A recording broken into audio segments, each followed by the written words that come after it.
বিএনপির vice chairman Tarique রহমানের বিরুদ্ধে বঙ্গবন্ধু শেখ মুজিবুর রহমানের নামে কটূক্তি করার অভিযোগে 2014 সালের 22 ডিসেম্বর খুলনা জেলা আওয়ামী লীগের সহসভাপতি মুক্তিযোদ্ধা AKM খয়রাত হোসেন মানহানি আদালতে মামলা করেন। 16 অক্টোবর বুধবার বাদীর আবেদনের উপর শুনানি শেষে যশোর সিনিয়র জুডিশিয়াল ম্যাজিস্ট্রেট আদালতের বিচারক গোলাম কিবরিয়া মামলাটি প্রত্যাহারের আদেশ দেন। বিষয়টি গণমাধ্যমকে নিশ্চিত করেছেন বাদীর আইনজীবী মাহবুব হোসেন সরকার লালটু।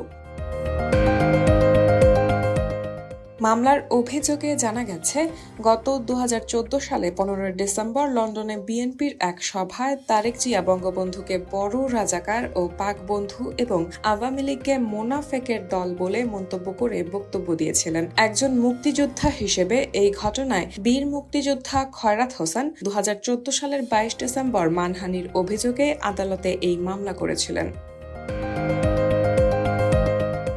আদালতের তৎকালীন বিচারক অভিযোগের তদন্ত করে প্রতিবেদন জমা দেওয়ার আদেশ দিয়েছিলেন কোতোয়ালি থানার ভারপ্রাপ্ত কর্মকর্তাকে। প্রতিবেদন প্রাপ্তির পর তারেক রহমানের প্রতি সমন জারির আদেশ দিয়েছিলেন বিচারক। পরবর্তী ধার্য দিনে তারেক রহমানের অনুপস্থিতিতে গ্রেফতারি পরোয়ানার আদেশ দেওয়া হয়েছিল। মামলাটি বর্তমানে চার্জশিট গঠন শেষে সাক্ষ্যের দিন ধার্য ছিল।